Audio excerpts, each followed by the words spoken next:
E eles não querem, né, nem aprender também. Pra eles tá bom daquele jeito, só ficar xingando e tudo e tal. E, pô, mas o lance da gravidade, né? A pessoa achar que a gravidade não existe. Daqui a pouco eles aparecem aí também na live aí, ó. Daqui a pouco E eles a surgem aí. Terra plana. Terra plana, né? Mas qual que mais pegaram aí? Foi o pessoal da Terra plana mesmo? Ah, os críticos da relatividade em geral, tudo que Crítico envolve da relatividade? isso, é. Pô, essa galera aí eu Que nunca, não encontrei, não, ué. Não, que não Não. acredita em GPS, não acredita em nada. Não acredito no GPS? Que GPS depende dos cálculos da Sim, relatividade. claro, ué. Então, Pra corrigir. eles criticam essa teoria da relatividade, para eles é um absurdo. O espaço-tempo não existe, e Einstein está completamente errado, e a gravidade não existe. Caramba, meu. Não é possível. Que- Então, esse pessoal aí não pegou não ainda. Não! Um dos vídeos que viralizou meu foi falando de espaço-tempo, né? Definição de Einstein. Nossa, o que teve falando que isso era bobagem, que não sabia como conseguia acreditar nessa ficção científica. Que era mais fácil acreditar no Papai Noel do que nessa história. Muita gente. Não, e é engraçado que às vezes eu entro nesse vídeo para ler os comentários. Ah, Porque é? tem gente que não domina nem o português direito. Então, vamos aproveitar e já vamos deixar aqui esse corte pra galera. Explica aí pra galera aí, pra deixar aqui registrado no Ciência Sem Fim, porque muita gente pergunta isso aqui, o lance do espaço-tempo. Eu tive com o professor Lenz lá no Vilela, lá a gente já explicou, mas explica aí. Acho que aqui nós também já chegamos a falar por alto, mas explica aí pra galera do espaço-tempo aí. Então, antes a gente tinha a noção de gravidade, bem antes, quando o método científico ainda não estava instaurado na comunidade científica, que a gravidade era algo que ditava o que subia aos céus e o que descia ao chão. Então, era como se fosse uma propriedade intrínseca dos materiais. Então, certos materiais subiam, certos materiais desciam, até que veio Newton e falou que a gravidade é uma força que atrai os objetos ao centro daquilo que eles estão sendo atraídos. Então, por exemplo, a Lua sendo atraída em direção à Terra, a maçã também em direção ao chão. Só que aí veio Einstein, falou que a gravidade não era uma força, mas sim uma deformação no espaço-tempo. E esse espaço-tempo, ele não seria um material, ele não seria composto de nada, mas ele seria um aparato matemático, digamos assim, que descreveria o comportamento dos objetos. Então, isso é importante a gente entender, porque muita gente pergunta, mas o espaço-tempo é feito do quê? Tem aquele clássico também, demonstração de colocar um pano esticado com os objetos em cima. Esse pano esticado, ele demonstra apenas uma propriedade do que é o espaço-tempo, que é a capacidade... É o problema da analogia, né? Que a Problema da analogia sempre tem uma analogia. limitação, né? Exatamente. E aí, eu acho que é isso também. O pessoal olha aquilo lá e todo mundo fica falando, e o universo é desse jeito, então, e tal. Não é, né? Não é. Aí, esse pano representa a capacidade da matéria e energia deformarem o espaço-tempo. Mas o espaço-tempo, acho que a melhor analogia, assim, não perfeita, obviamente, é imaginar que a gente está mergulhado, como se fosse uma piscina. Então, as coisas estão mergulhadas no espaço-tempo que preenche tudo.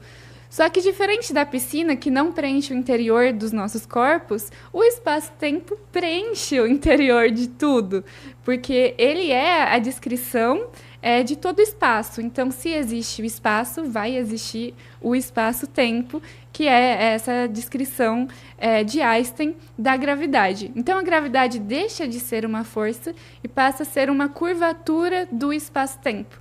O espaço-tempo é essa estrutura matemática que vai ajudar a definir o comportamento da matéria e da energia no universo. Aí a gente tem um conflito muito grande, que é das forças da natureza, que a gravidade é vista como uma força da natureza. Uhum. E aí eu gosto de brincar que não é que Einstein refutou Newton, porque muita gente fala isso, é que foi uma nova visão. Então, por exemplo, imagina que a gente está no circo e tem um palhaço. Aí Newton descreveria o palhaço como o nariz vermelho, roupas coloridas, e já Einstein descreveria o palhaço como uma pessoa que está desempenhando a atuação de um palhaço. Então, ele foi ainda mais específico na descrição da gravidade. Então, é por isso que as equações de Newton continuam ainda funcionando e fazendo sentido e sendo muito bem aplicadas. Você consegue usar Newton para descrever, por exemplo, o sistema solar. Aqui, né? A gente, o sistema solar também. Agora, em questões mais relativísticas, como, por exemplo, em aglomerados de galáxias, você vai precisar da descrição de Einstein. Então, acho que é esse o ponto.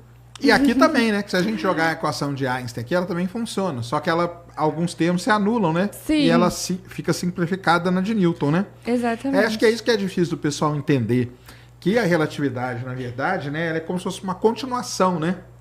Da equação de Newton. Porque tem uma definição que é muito legal. O pessoal fala assim, Newton vale para o sistema solar inteiro, menos para Mercúrio. E aí vem a relatividade vale para o sistema solar inteiro, inclusive Mercúrio. Né? Por causa do lance da precessão dos equinócios, por conta da proximidade com o Sol. Mas não vale para o universo inteiro. Do quê? A relatividade. Né? Por quê? Porque quando a gente entra em ambientes extremos, a gente perde essa descrição do espaço-tempo.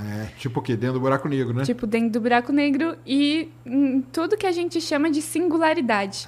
Então, a singularidade torna difícil da gente escrever porque leva ao extremo todas essas equações. E aí a gente passa a não ter somente uma solução, mas infinitas soluções.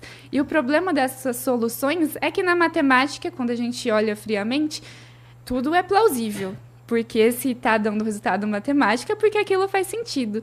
Só que a física não permite que todas as soluções matemáticas façam sentido. E para a gente descobrir qual solução vai fazer sentido, qual solução vai explicar, a gente precisa de observações. E a gente não consegue ter observações nesses ambientes da singularidade. E aí, acho engraçado, legal falar também dessa nova descrição do espaço-tempo, que também deixa de ser um consenso na comunidade científica. Porque tem pessoas que defendem que o espaço-tempo existe na escala subatômica, e tem descrições que falam que não existe a descrição do espaço-tempo. E aí você tem uma incongruência, porque Einstein define o espaço-tempo como sendo contínuo. Então, não pode existir um lugar em que o espaço-tempo não exista.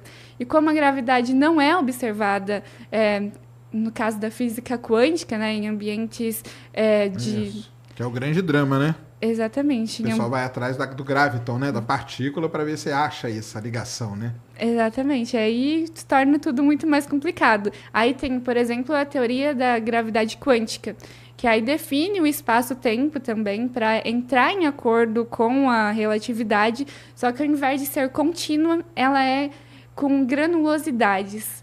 Então, existiria lugares em que o espaço-tempo não é contínuo e não existe, o que faria sentido nessas condições de partículas subatômicas e resolveria também, obviamente, os problemas de singularidades dos buracos negros, mas é um campo teórico que ainda... É a famosa teoria da unificação, são né? hipóteses. Você acha que vamos chegar algum dia a encontrar? O que você acha? Eu acho que sim. Sim. Acha? Eu acredito que sim. Uhum. Mas até observar alguma coisa? Tem que observar, né? Porque teoricamente está pronto, né?